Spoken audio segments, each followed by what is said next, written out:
What's good? What's poppin', everybody? It's your favorite girl in the world here, Ellen T. Taylor. And today we're going to be doing a get ready with me and reviewing.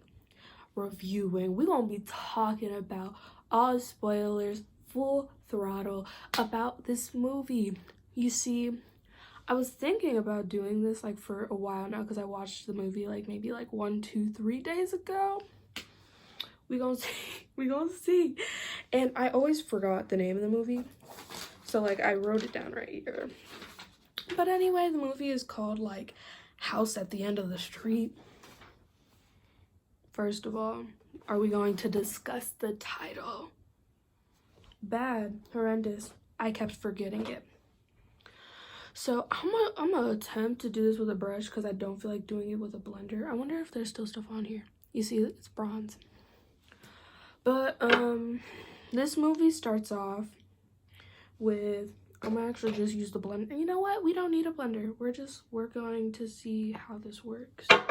So the movie starts off with a little girl going through the house. She broke a lamp or whatever. And then, yeah, this ain't working. I don't know what I was thinking. I'm bad at makeup. I'm new, Lord, forgive me. Forgive me. So, we're gonna switch up real quick. So the house begins with a little girl who breaks a lamp. And she is eerily walking towards her parents' room. At first, I was really confused. I was extraordinarily confused. Because I had realized I had seen this movie already. From Family Video. You know it's a good movie if you have little non-flashbacks from renting that boy from Family Video. I'll tell you that right now. But I was confused because the mom got up and she goes to the little girl and she says, "Hey sweetie, what's wrong?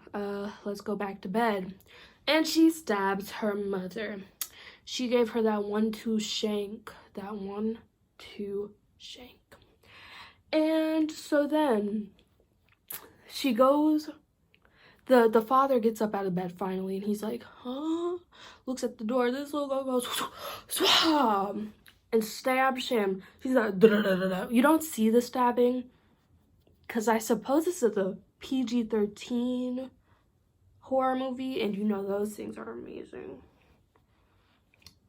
And so she stabs her. You see the bed shaking. And then we fast forward. I don't even think they said the time jump. They didn't even say how many years we fast forwarded. We just know, hey, fast forward, biz. So we fast forward to a family moving into a house. And, well, not a family. It's a mother and a daughter moving into a house. And, you know, the mother looks across it. The house was pretty nice, but you never get to see the whole house throughout the movie, which I was already like, sis, hold up. I don't get to see this. It's supposed to be really nice. But we only see the living room and the daughter's bedroom once. One single time. Not saying it's horrible or anything. I'm just saying would have loved to see it more of the house, especially since we figure out maybe a minute or two later that the reason that they can afford this house and the house is so nice is because that there was a murder, the murder that we saw at the beginning of the movie, and that is the next door neighbor's house, which is another reason why I don't get they called it the house at the end of the street. Should have been the neighbor's house. The Boy Next Door, which I'm pretty sure came out the same year, so actually it was a few years after that. They could have used it. They know gosh darn well they could have used it, and it would have been a better title, and I would have actually remembered it.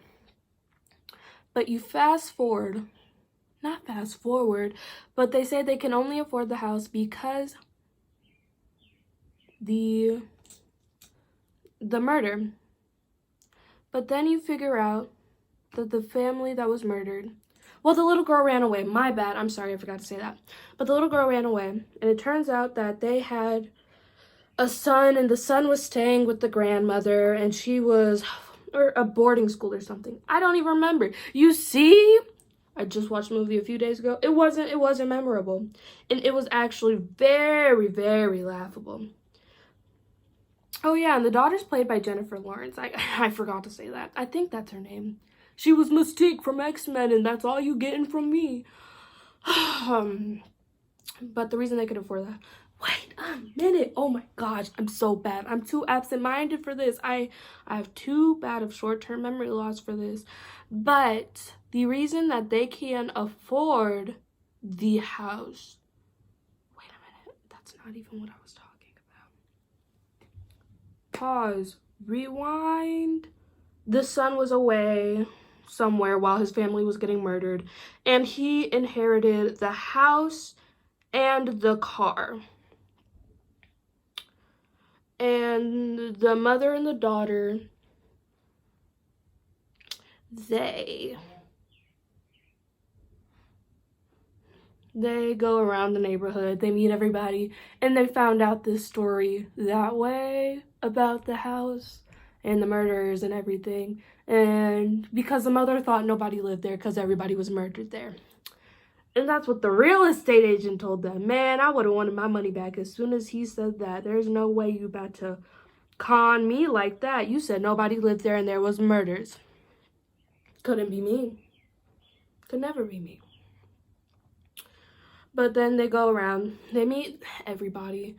There's this boy that Jennifer Lawrence like talks to. They didn't even talk. She didn't seem interested in him any way, shape, or form, but he seemed interested in her. And he's like, yo, you want to get in the pool? And she's like, no. He's like, okay, cool. Jumps in the pool.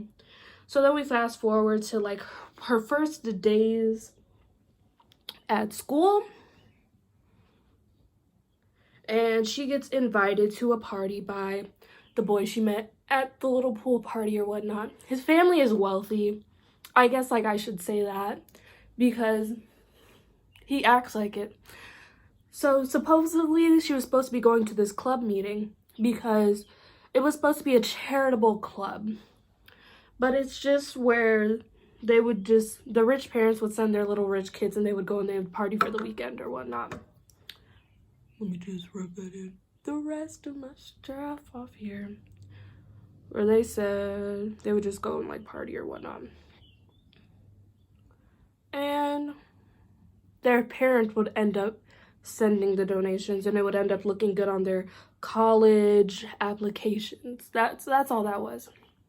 And so Jennifer Lawrence meets this girl on the bed. And it's weird. She was drunk. So she threw a blanket on her and then she gets up and she's like, I gotta pee. It was either I gotta pee or I gotta throw up, but I think she was going to throw up because girl was a mess. And then the dude who invited her to the party walks in. He walks in and he tries to kiss her and get on top of her. And she says, no, stop. And then she leaves because ain't nobody got time for that.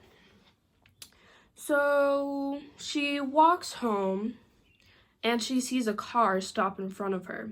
So she obviously gets scared. First of all, it was very sketchy the way dude did it. The way dude did it, I would have ran. That's how you get trafficked. The way he stopped in front of her, she should have ran. I'm saying into the woods because the woods was right next to there, but she should have ran. That's already a red flag. Biggest red flag. But then he reversed and he stopped and he was like, hey, you want to ride? Because it was dark. And she was like, no, my mom's like down the street. I don't need a ride. And so then it starts pouring down rain. And she had already called her mother like twice. She had ended up calling her mother like twice. And her mom didn't answer. Because she was like working like a night shift at the hospital because her mom's like a nurse or a doctor or something. Kind of relevant, kind of not really relevant. Her mom could have been a waitress and it would have made no difference to the movie. Just saying. Shoot me if you want to. Wait, it does become relevant at the end. I guess. Not really. They kind of tried to make it relevant, but really it was convenience. But then she ends up getting in the car with the dude. It turns out the dude is like the son, the neighbor, the whatever. We don't care. We don't care. I'm sorry, like, this movie made me laugh, and it was supposed to be a horror movie, and that is the reason I'm making this video now, because it was too funny for me to ever take seriously, and I mean ever. Like, the concepts were so good, and it was just poorly everything. It was poor. And so then she sat there, she got in the car, they drive home. She tells her mom, yo, yeah, I got a ride from our neighbor. And her mom was like, why didn't you call me? And she was like, she just looked at her. Because she did call. Her mom just didn't answer. So then we fast forward. The girl ends up hanging out with the neighbor again. And then her mom ends up snapping at the boy sometime, like, in the middle. She invites him over, and then she snaps at him because she's like, you're like in your 20s, my daughter is still in high school, this doesn't need to be a thing. In which I say, good for you, mom. Go snap at that boy. You just did it completely wrong, and his family was completely murdered, so you should have done a little easier, especially since she was drunk and everything. Really bad execution. But then the mother was also like, I just don't want my daughter to make the same mistakes I did. And I got pregnant, and I was alone. I don't know why their dad was gone. They never, ever, ever explained it. They didn't explain if he was dead. They didn't explain if there was a divorce. They didn't explain if he was just a deadbeat and just left randomly in the middle. It was just never explained, which I guess I don't care because I never really thought about it. The movie was kind of fast-paced, I guess. It was kind of fast. It was an hour and 30 minutes. But then you go on and you're continuing on. And she still continues to date and see the boy. I guess date? Oh, shoot. I forgot a major thing. The dude has his sister in the basement. The sister that murdered everybody. Who murdered the whole family. Is chilling in the basement.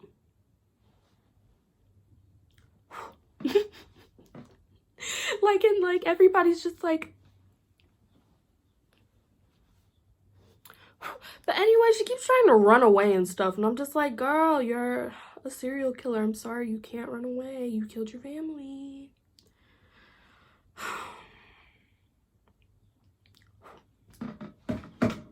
And then, like, Jennifer Lawrence comes and makes out with the boy, and the sister who was in the basement runs away. I must add, this is the second time the sister runs away in the movie. And when it happened, she ended up getting near people. Both times, but this time she got real close. And the dude ends up tackling her and, like, holding her still, and he ends up breaking her neck. I didn't know what that was. And so then he is completely emotionally broken as his only family member left has left the building. They are dead. Everybody's dead.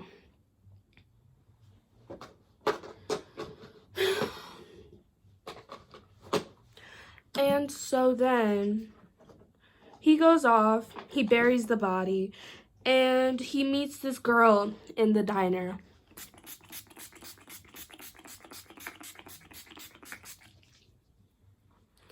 And the girl is really nice to him. She has blonde hair but brown eyes. His sister has blue eyes. This is prevalent. This is important information. And they even put a moment in where, like, Jennifer Lawrence says to the boy, yo, your sister's eyes are so blue, in the middle of the movie, because they knew. Like, they're trying to make it like, ooh, but really it was like, you know. So then Jennifer Lawrence ends up coming back by because the boy ends up getting attacked by the dude who was trying to kiss all about her on her at the party. And that didn't go well. So he jumps the boy. And what else happens? He ends up running in the middle of the woods. Don't ask me why, but he did it. And Jennifer Lawrence ends up going to his house. And just like every single character in a horror movie, she investigates. And so while investigating, she ends up finding downstairs in the basement, below the basement in a cellar, because she was being nosy instead of just leaving when stuff got sus and calling the police. But nobody has that common sense in these type of movies. So she goes downstairs in the cellar and she finds the girl from the coffee shop that served him in the basement. Dude ends up running in because he got there at a convenient time, and he's saying that that's his sister. And then we finally get the twist, the plot twist, because like he put contacts in her eyes to make sure that her eyes were blue, and a contact had fallen like on his thing. And then she goes upstairs and like the girl's wallet is there. It's obvious that this girl is not his sister, you know? And so she ends up like freaking out, and he ends up dragging her downstairs. And it's obvious that this guy is like unstable, not right in the head. And he ends up talking about how he needs his sister.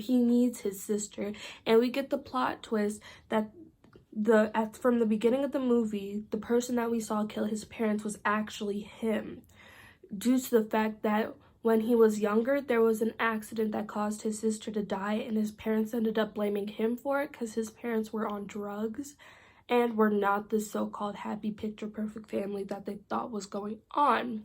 This plot twist, I actually really like this plot twist, but I really wish that it was just like executed like better, because then it's just like it was like a type of thing, but like we already knew dude was sus in the beginning. So then he is trying to like, you know, make Jennifer Lawrence his sister now, because I don't know, he was like, I can't have you and have my sister exist at the same time, but what if you are my sister?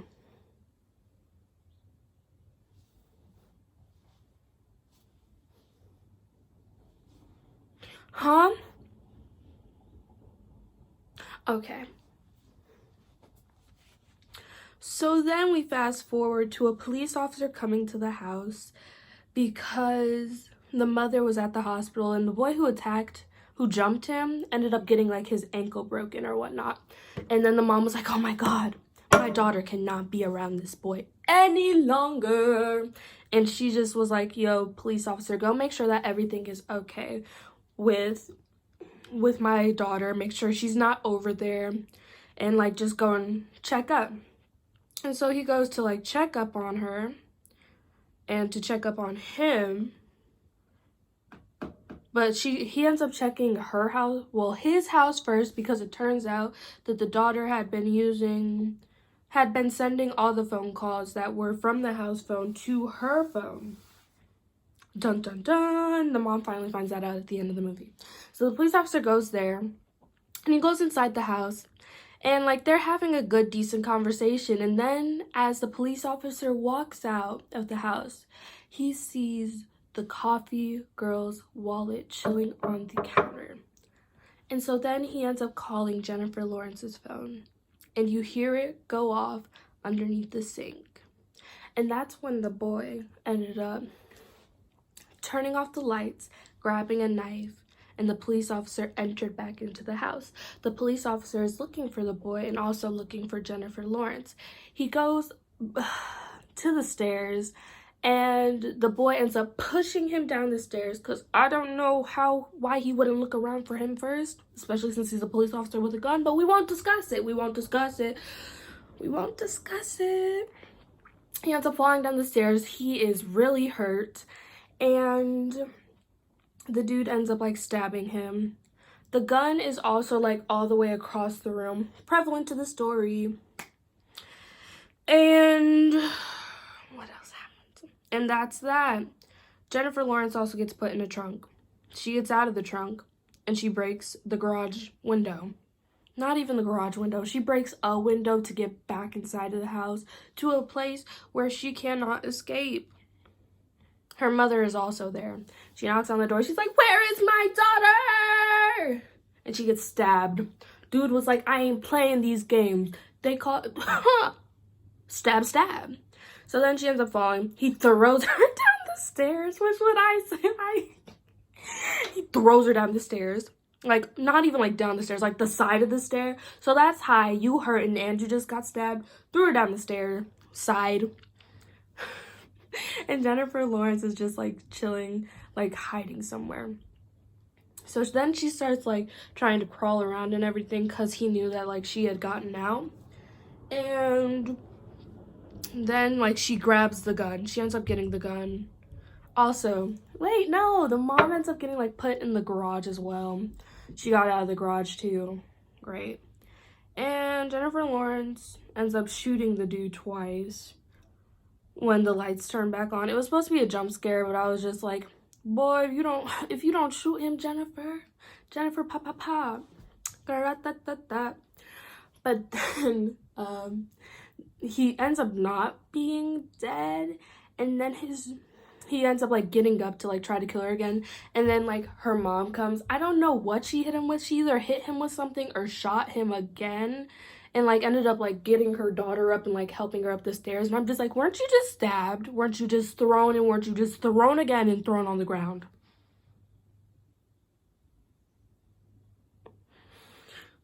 Okay, so then we get the ending clip, and it is the parents saying happy birthday to him, but it's him as his sister. And then he's like, my name's not, I'm gonna just say Allison, my name's not Allison. And his mom was just like, it is today, and like smacked the mess out of him. And like it just like shows like how messed up he was in the head at the end, because I guess he didn't die and now he's in a mental institution, and that's the end of the movie. I know that probably didn't even make much sense because I'm very absent-minded and it all just went everywhere, but this was the funniest movie I have seen. So if y'all want to like watch a funny, scary movie that doesn't make any sense and like just shouldn't exist, you know what it is. The girl, I have to look again because I already forgot the name. House at the End of the Street. That's the one for you. Forgettable, passes time in the middle of quarantine. And that's that. So this is the look for the day. It probably don't look good, but I'm loving it. I think. All right, guys. We'll see you next time. Bye.